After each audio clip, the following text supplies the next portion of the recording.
I'd like to tell you about the strangest secret in the world.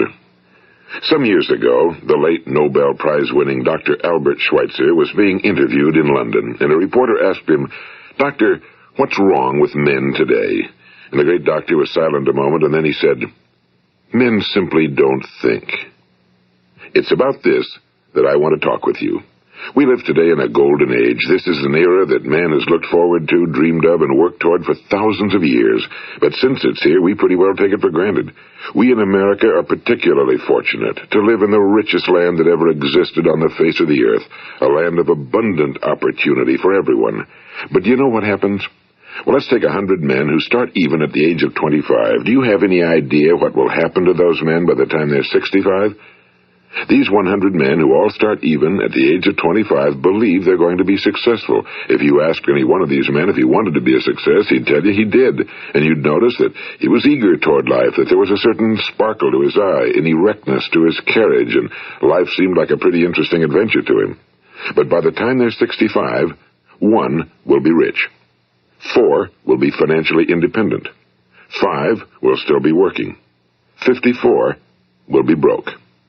Now think a moment. Out of the 100, only 5 make the grade. Now why do so many fail? What has happened to the sparkle that was there when they were 25? What's become of the dreams, the hopes, the plans? And why is there such a large disparity between what these men intended to do and what they actually accomplished? When we say about 5% achieve success, we have to define success. And here's the best definition I've ever been able to find. Success is the progressive realization of a worthy ideal. If a man is working toward a predetermined goal and knows where he's going, that man is a success. If he's not doing that, he's a failure. Success is the progressive realization of a worthy ideal. Rollo May, the distinguished psychiatrist, wrote a wonderful book called Man's Search for Himself. And in this book he says, the opposite of courage in our society is not cowardice. It is conformity. And there you have the trouble today. It's conformity, people acting like everyone else without knowing why, without knowing where they're going. Now think of it. In America right now, there are over 18 million people 65 years of age and older. And most of them are broke. They're dependent on someone else for life's necessities. Now, we learn to read by the time we're 7. We learn to make a living by the time we're 25. Usually by that time, we're not only making a living, we're supporting a family. And yet by the time we're 65, we haven't learned how to become financially independent in the richest land that has ever been known. Why? We conform. And the trouble is that we're acting like the wrong percentage group, the 95 who don't succeed. Now, why do these people conform? Well, they really don't know. These people believe that their lives are shaped by circumstances, by things that happen to them, by exterior forces. They're outer-directed people. A survey was made one time that covered a lot of men, working men, and these men were asked, "Why do you work? Why do you get up in the morning?" 19 out of 20 had no idea. If you ask them, they'll say, well, everyone goes to work in the morning, and that's the reason they do it, because everyone else is doing it. Now let's get back to our definition of success. Who succeeds? The only person who succeeds is the person who is progressively realizing a worthy ideal. He's the person who says, I'm going to become this, and then begins to work toward that goal. I'll tell you who the successful people are. A success is the school teacher who's teaching school because that's what he or she wants to do. The success is the woman who's a wife and mother because she wanted to become a wife and mother and is doing a good job of it. The success is the man who runs the corner gas station because that was his dream. That's what he wanted to do. The success is the successful salesman who wants to become a top-notch salesman and grow and build with his organization. A success is anyone who is doing deliberately a predetermined job because that's what he decided to do deliberately. But only 1 out of 20 does that. That's why today there isn't really any competition unless we make it for ourselves. Instead of competing, all we have to do is create. You know, for 20 years, I looked for the key which would determine what would happen to a human being. Was there a key I wanted to know which would make the future a promise that we could foretell to a large extent? Was there a key that would guarantee a person's becoming successful if he only knew about it and knew how to use it? Well, there is such a key, and I've found it. Have you ever wondered why so many men work so hard and honestly without ever achieving anything in particular, and others don't seem to work hard and yet seem to get everything? They seem to have the magic touch. You've heard them say that about someone. Everything he touches turns to gold. And have you ever noticed that a man who becomes successful tends to continue to become successful? And on the other hand, have you noticed how a man who's a failure tends to continue to fail? Well, it's because of goals. Some of us have goals, some don't. People with goals succeed because they know where they're going. It's that simple. Think of a ship leaving a harbor, and think of it with the complete voyage mapped out and planned. The captain and crew know exactly where it's going and how long it'll take. It has a definite goal. Now, 9,999 times out of 10,000, it will get to where it started out to get. Now let's take another ship, just like the first, only let's not put a crew on it or a captain at the helm. Let's give it no aiming point, no goal, no destination. We just start the engines and let it go. I think you'll agree with me that if it gets out of the harbor at all, it will either sink or wind up on some deserted beach, a derelict. It can't go anyplace because it has no destination and no guidance, and it's the same with a human being. Take the salesman, for example. There's no other person in the world today with the future of a good salesman. Selling is the world's highest paid profession, if we're good at it and if we know where we're going. Every company needs top-notch salesmen, and they reward those men. The sky's the limit for them. But how many can you find? Someone once said the human race is fixed, not to prevent the strong from winning, but to prevent the weak from losing. The American economy today can be likened to a convoy in time of war. The entire economy is slowed down to protect its weakest link, just as the convoy had to go at the speed that would permit its slowest vessel to remain in formation. That's why it's so easy to make a living today. It takes no particular brains or talent to make a living and support a family today. So we have a plateau of so-called security, if that's what a person's looking for. But we do have to decide how high above this plateau we want to aim. Now let's get back to the strangest secret in the world, the story that I wanted to tell you today. Why do men with goals succeed in life and men without them fail? Well, let me tell you something which, if you really understand it, will alter your life immediately. If you understand completely what I'm going to tell you from this moment on, your life will never be the same again. You will suddenly find that good luck just seems to be attracted to you. The things you want just seem to fall in line, and from now on you won't have the problems, the worries, the gnawing lump of anxiety that perhaps you've experienced before. Doubt, fear, well, they'll be things of the past. Here's the key to success and the key to failure. We become what we think about. Now let me say that again. We become what we think about. Throughout all history, the great wise men and teachers, philosophers and prophets have disagreed with one another on many different things. It's only on this one point that they are in complete and unanimous agreement. Listen to what Marcus Aurelius, the great Roman emperor, said. A man's life is what his thoughts make of it. Disraeli said this. Everything comes if a man will only wait.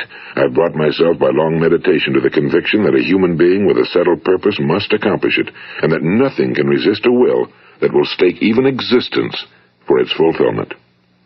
Ralph Waldo Emerson said this, a man is what he thinks about all day long.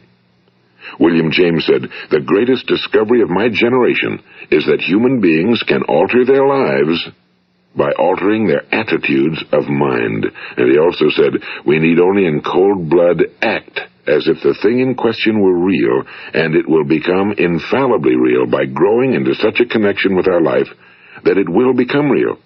It will become so knit with habit and emotion that our interests in it will be those which characterize belief. And he also said, if you only care enough for a result, you will almost certainly attain it. If you wish to be rich, you will be rich. If you wish to be learned, you will be learned. If you wish to be good, you will be good. Only you must then really wish these things and wish them exclusively, and not wish at the same time 100 other incompatible things just as strongly. In the Bible, you read in Mark 9:23, if thou canst believe, all things are possible to him that believeth. My old friend Dr. Norman Vincent Peale put it this way, this is one of the greatest laws in the universe. Fervently do I wish I had discovered it as a very young man. It dawned upon me much later in life, and I found it to be one of the greatest, if not my greatest discovery outside of my relationship to God. The great law, briefly and simply stated, is that if you think in negative terms, you will get negative results. If you think in positive terms, you will achieve positive results. That is the simple fact, he went on to say, which is at the basis of an astonishing law of prosperity and success. In 3 words, believe and succeed. William Shakespeare put it this way: our doubts are traitors and make us lose the good we oft might win by fearing to attempt. George Bernard Shaw said, people are always blaming their circumstances for what they are. I don't believe in circumstances. The people who get on in this world are the people who get up and look for the circumstances they want, and if they can't find them, make them. Well, it's pretty apparent, isn't it? And every person who discovered this for a while believed that he was the first one to work it out. We become what we think about. Now, it stands to reason that a person who's thinking about a concrete and worthwhile goal is going to reach it, because that's what he's thinking about, and we become what we think about. Conversely, the man who has no goal, who doesn't know where he's going, and whose thoughts must therefore be thoughts of confusion and anxiety and fear and worry, becomes what he thinks about. His life becomes one of frustration and fear and anxiety and worry. And if he thinks about nothing, he becomes nothing. Now, how does it work? Why do we become what we think about? Well, I'll tell you how it works as far as we know. Now, to do this, I want to tell you about a situation that parallels the human mind. Suppose a farmer has some land, and it's good fertile land. Now, the land gives the farmer a choice. He may plant in that land whatever he chooses. The land doesn't care. It's up to the farmer to make the decision.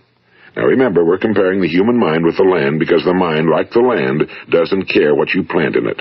It will return what you plant, but it doesn't care what you plant. Now, let's say that the farmer has 2 seeds in his hand. One is a seed of corn. The other is nightshade, a deadly poison. He digs 2 little holes in the earth, and he plants both seeds, one corn, the other nightshade. He covers up the holes, waters, and takes care of the land, and what will happen? Invariably, the land will return what's planted. As it's written in the Bible, as ye sow, so shall ye reap. Now remember, the land doesn't care. It'll return poison in just as wonderful abundance as it will corn. So up come the 2 plants, one corn, one poison. Now, the human mind is far more fertile, far more incredible and mysterious than the land, but it works the same way. It doesn't care what we plant. Success, failure. A concrete, worthwhile goal, or confusion. Misunderstanding, fear, anxiety, and so on. But what we plant, it must return to us. You see, the human mind is the last great unexplored continent on Earth. It contains riches beyond our wildest dreams. It will return anything we want to plant. Now, you might say, well, if that's true, why don't people use their minds more? Well, I think they figured out an answer to that one, too. Our mind comes as standard equipment at birth. It's free, and things that are given to us for nothing we place little value on. Things that we pay money for, we value. The paradox is that exactly the reverse is true. Everything that's really worthwhile in life came to us free. Our minds, our souls, our bodies, our hopes, our dreams, our ambitions, our intelligence, our love of family and children and friends and country, all these priceless possessions are free. But the things that cost us money are actually very cheap and can be replaced at any time. A good man can be completely wiped out and make another fortune. He can do that several times. Even if our home burns down, we can rebuild it. But the things we got for nothing, we can never replace. The human mind isn't used because we take it for granted. Familiarity breeds contempt. It can do any kind of job we assign to it, but generally speaking, we use it for little jobs instead of big, important ones. Universities have proved that most of us are operating on about 10% or less of our abilities. So decide now, what is it you want? Plant your goal in your mind. It's the most important decision you'll ever make in your entire life. What is it you want? Do you want to be an outstanding salesman? A better worker at your particular job? Do you want to go places in your company? In your community? Do you want to get rich? All you've got to do is plant that seed in your mind, care for it, work steadily toward your goal, and it will become a reality. It not only will, there's no way that it cannot. You see, that's a law, like the laws of Sir Isaac Newton, the laws of gravity. If you get on top of a building and jump off, you'll always go down. You'll never go up, and it's the same with all the other laws of nature. They always work. They're inflexible. Think about your goal in a relaxed, positive way. Picture yourself in your mind's eye as having already achieved this goal. See yourself doing the things you will be doing when you've reached your goal. Ours has been called the phenobarbital age, the age of ulcers and nervous breakdowns and tranquilizers. At a time when medical research has raised us to a new plateau of good health and longevity, far too many of us worry ourselves into an early grave trying to cope with things in our own little personal ways without learning a few great laws that will take care of everything for us. These things we bring on ourselves through our habitual way of thinking. Every one of us is the sum total of his own thoughts. He is where he is because that's exactly where he really wants to be, whether he'll admit that or not. Each of us must live off the fruit of his thoughts in the future, because what you think today and tomorrow, next month and next year, will mold your life and determine your future. You're guided by your mind.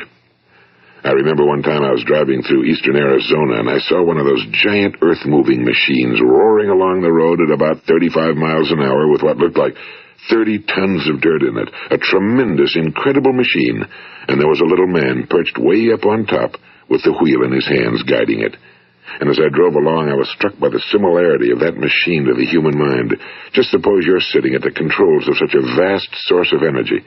Are you going to sit back and fold your arms and let it run itself into a ditch? Or are you going to keep both hands firmly on the wheel and control and direct this power to a specific, worthwhile purpose? It's up to you. You're in the driver's seat. You see, the very law that gives us success is a two-edged sword. We must control our thinking. The same rule that can lead a man to a life of success, wealth, happiness, and all the things he ever dreamed of for himself and his family. That very same law can lead him into the gutter. It's all in how he uses it, for good or for bad. This is the strangest secret in the world.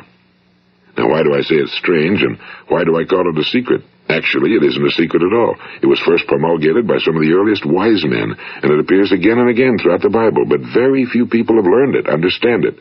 That's why it's strange, and why, for some equally strange reason, it virtually remains a secret.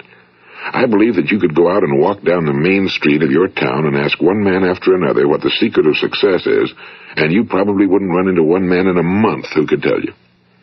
Now, this information is enormously valuable to us if we really understand it and apply it. It's valuable to us not only for our own lives, but the lives of those around us, our families, employees, associates, and friends. Life should be an exciting adventure. It should never be a bore. A man should live fully, be alive. He should be glad to get out of bed in the morning. He should be doing a job he likes to do because he does it well. One time I heard Grove Patterson, the great late editor-in-chief of the Toledo Daily Blade, make a speech, and as he concluded his speech, he said something I've never forgotten. He said, "My years in the newspaper business have convinced me of several things. Among them, that people are basically good, and that we came from someplace, and we're going someplace. So we should make our time here an exciting adventure. The architect of the universe didn't build a stairway leading nowhere." And the greatest teacher of all, the carpenter from the plains of Galilee, gave us the secret time and time again. As ye believe, so shall it be done unto you. I've explained the strangest secret in the world and how it works. Now, on this side, I want to explain how you can prove to yourself the enormous returns possible in your own life by putting this secret to a practical test. I want you to make a test that will last 30 days. It isn't going to be easy, but if you'll give it a good try, it will completely change your life for the better. Now, back in the 17th century, Sir Isaac Newton, the English mathematician and natural philosopher, gave us some natural laws of physics which apply as much to human beings as they do to the movement of bodies in the universe. And one of these laws is that for every action, there is an equal and opposite reaction. Simply stated, as it applies to you and me, it means we can achieve nothing without paying the price. The results of your 30-day experiment will be in direct proportion to the effort you put forth. To be a doctor, you must pay the price of long years of difficult study. To be successful in selling, and remember that each of us succeeds to the extent of his ability to sell. Selling our families on our ideas, selling education in schools, selling our children on the advantages of living the good and honest life, selling our associates and employees on the importance of being exceptional people. To, of course, the profession of selling itself. But to be successful in selling our way to the good life, we must be willing to pay the price. Now, what is that price? Well, it's many things. First, it's understanding emotionally, as well as intellectually, that we literally become what we think about, that we must control our thoughts if we're to control our lives. It's understanding fully that as ye sow, so shall ye reap. Second, it's cutting away all fetters from the mind and permitting it to soar as it was divinely designed to do. It's the realization that your limitations are self-imposed and that the opportunities for you today are enormous beyond belief. It's rising above narrow-minded pettiness and prejudice. And third, it's using all your courage to force yourself to think positively on your own problem, to set a definite and clearly defined goal for yourself, to let your marvelous mind think about your goal from all possible angles, to let your imagination speculate freely upon many different possible solutions, to refuse to believe that there are any circumstances sufficiently strong to defeat you in the accomplishment of your purpose, to act promptly and decisively when your course is clear, and to keep constantly aware of the fact that you are, at this moment, standing in the middle of your own acres of diamonds, as Russell Conwell used to point out. And fourth, save at least 10% of every dollar you earn. It's also remembering that no matter what your present job, it has enormous possibilities, if you're willing to pay the price. Now let's just go over the important points in the price each of us must pay to achieve the wonderful life that can be ours. It is, of course, worth any price. 1. You will become what you think about. 2. Remember the word imagination and let your mind begin to soar. 3. Courage. Concentrate on your goal every day. 4. Save 10% of what you earn. And 5. Action. Ideas are worthless unless we act on them. Now, I'll try to outline the 30-day test I want you to make. Keep in mind that you have nothing to lose by making this test and everything you could possibly want to gain. There are two things that may be said of everyone. Each of us wants something, and each of us is afraid of something. I want you to write on a card what it is you want more than anything else. It may be more money. Perhaps you'd like to double your income or make a specific amount of money. It may be a beautiful home. It may be success at your job. It may be a particular position in life. It could be a more harmonious family. Each of us wants something. Now write down on your card specifically what it is you want. Make sure it's a single goal and clearly defined. You needn't show it to anyone, but carry it with you so that you can look at it several times a day. Think about it in a cheerful, relaxed, positive way each morning when you get up, and immediately you have something to work for, something to get out of bed for, something to live for. Look at it every chance you get during the day and just before going to bed at night. And as you look at it, remember that you must become what you think about, and since you're thinking about your goal, you realize that soon it will be yours. In fact, it's yours really the moment you write it down and begin to think about it. Look at the abundance all around you as you go about your daily business. You have as much right to this abundance as any other living creature. It's yours for the asking. Now we come to the difficult part. Difficult because it means the formation of what is probably a brand new habit, and new habits are not easily formed. Once formed, however, it will follow you for the rest of your life. Stop thinking about what it is you fear. Each time a fearful or negative thought comes into your consciousness, replace it with a mental picture of your positive and worthwhile goal. And there'll come times when you'll feel like giving up. It's easier for a human being to think negatively than positively. That's why only 5% are successful. You must begin now to place yourself in that group. For 30 days, you must take control of your mind. It will think about only what you permit it to think about. Each day for this 30-day test, do more than you have to do. In addition to maintaining a cheerful, positive outlook, give of yourself more than you've ever done before. Do this knowing that your returns in life must be in direct proportion to what you give. The moment you decide on a goal to work toward, you're immediately a successful person. You are then in that rare and successful category of people who know where they're going. Out of every 100 people, you belong to the top 5. Don't concern yourself too much with how you're going to achieve your goal. Leave that completely to a power greater than yourself. All you have to do is know where you're going. The answers will come to you of their own accord and at the right time. Remember these words from the Sermon on the Mount, and remember them well. Keep them constantly before you this month of your test. Ask, and it shall be given you. Seek, and ye shall find. Knock, and it shall be opened unto you. For every one that asketh receiveth, and he that seeketh findeth, and to him that knocketh it shall be opened. It's as marvelous and as simple as that. In fact, it's so simple that in our seemingly complicated world, it's difficult for an adult to understand that all he needs is a purpose and faith. For 30 days, do your very best. If you're a salesman, go at it as you've never done before, not in a hectic fashion, but with the calm, cheerful assurance that time well spent will give you the abundance in return you deserve and want. If you're a homemaker, devote your 30-day test to completely giving of yourself without thinking about receiving anything in return, and you'll be amazed at the difference it makes in your life. No matter what your job, do it as you've never done it before for 30 days. And if you've kept your goal before you every day, you'll wonder and marvel at this new life you've found. Dorothea Brand, the outstanding editor and writer, discovered it for herself and tells about it in her fine book, Wake Up and Live. Her entire philosophy is reduced to the words, act as though it were impossible to fail. She made her own test with sincerity and faith, and her entire life was changed to one of overwhelming success. Now, you make your test for 30 full days. Don't start your test until you've made up your mind to stick with it.